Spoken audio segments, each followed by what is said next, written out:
Bapak Ibu, saudara-saudari yang dikasihi Tuhan, pada hari Minggu biasa ke-20 ini kita merayakan hari raya Santa Peron Maria diangkat ke surga. Yang sejatinya perayaan ini dirayakan setiap tanggal 15 Agustus. Tetapi kalender liturgi nasional kita memajukannya pada hari Minggu ini, tanggal 14 Agustus.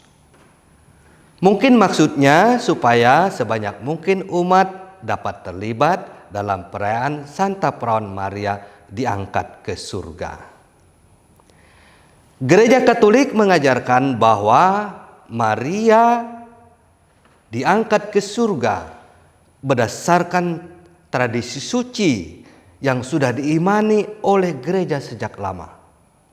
Namun baru ditetapkan menjadi dogma melalui pengajaran Bapak Paus Pius ke-12 tanggal 1 November 1950 yang berjudul Munificentissimus Deus atau Allah yang sangat murah hati.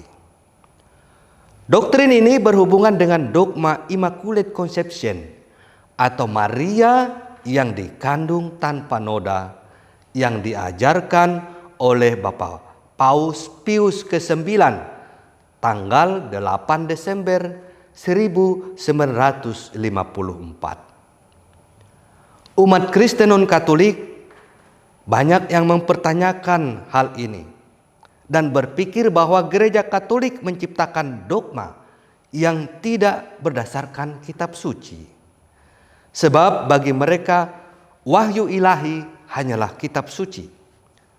Namun bagi orang Katolik, wahyu ilahi juga diperoleh dari tradisi suci yang telah berakar dan tumbuh di dalam gereja Katolik, di mana tradisi suci ini tidak terpisahkan dari kitab suci.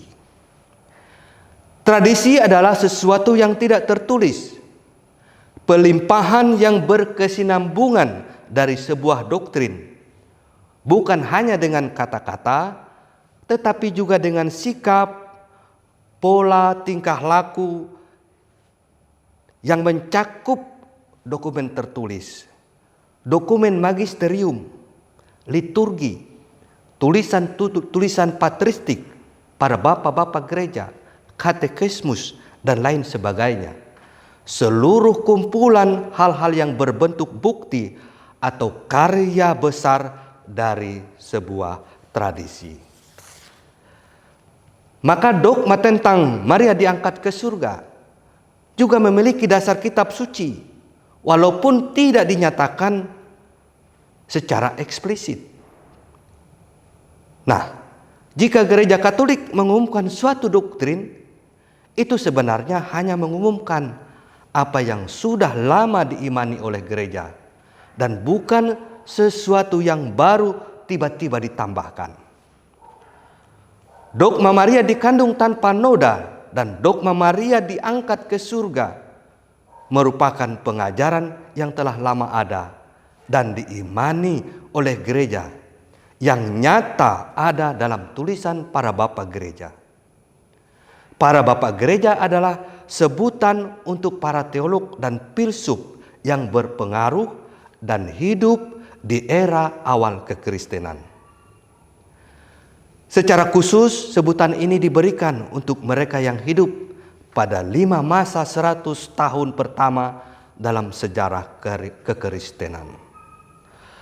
Paus Pius ke-12 menulis, dengan otoritas Tuhan kita Yesus Kristus, dari Rasul Petrus dan Paulus yang terberkati, dan oleh otoritas kami sendiri, kami mengumumkan, menyatakan, dan mendefinisikan sebagai sebuah dogma yang diwahyukan Allah, bahwa Bunda Tuhan yang tak bernoda, perawan Maria yang tetap perawan, setelah menyelesaikan perjalanan hidupnya di dunia ini, diangkat tubuh, jiwa, dan raganya ke dalam kemuliaan surgawi.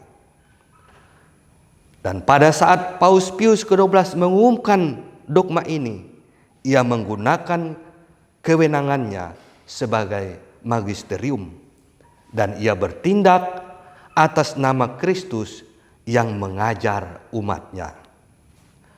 Bapak, Ibu, saudara-saudari yang dikasihi Tuhan, perlu kita ketahui bahwa Maria diangkat ke surga dan bukan naik ke surga.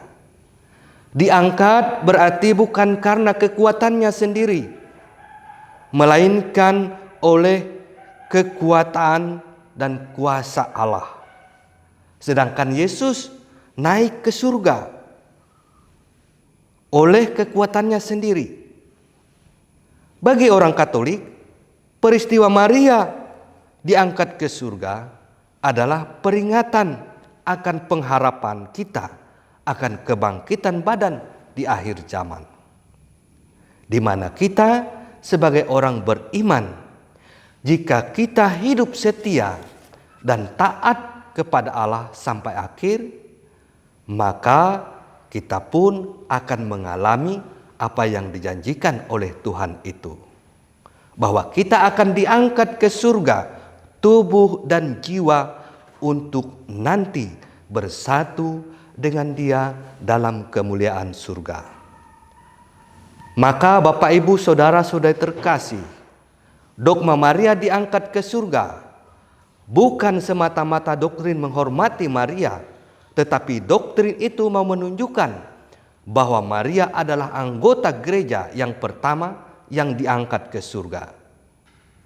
Jika kita hidup setia melakukan perintah Allah dan bersatu dengan Kristus seperti Bunda Maria, kita pun pada saat akhir zaman nanti akan diangkat ke surga jiwa dan badan seperti Dia.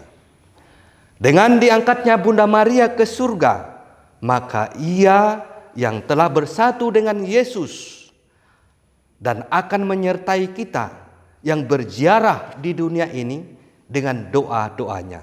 Doa orang benar besar kuasanya.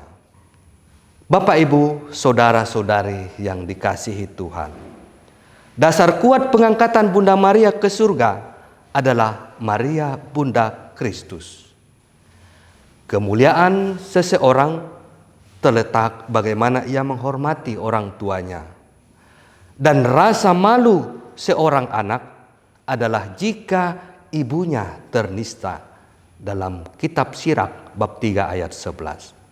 Maka fakta bahwa Kristus mengasihi bundanya, Maria, dan mempersatukannya di dalam misteri kehidupannya, menjadikan Maria layak sebagai perempuan yang diciptakan tidak bernoda dan perawan yang dipilihnya untuk menjadi ibunya, menjadi seperti Dia, menang jaya atas kematian melalui pengangkatannya ke surga, sebagaimana Kristus telah menang atas dosa dan maut melalui kebangkitan dan kenaikannya ke surga.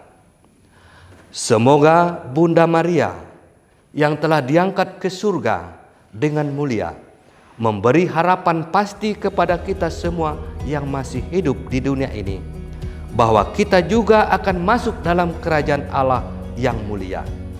Dan semoga kita mampu mencontoh iman dan teladan Bunda Maria dalam kehidupan kita sehari-hari, sehingga kita pun diangkat Allah masuk dalam kerajaannya di surga kelak.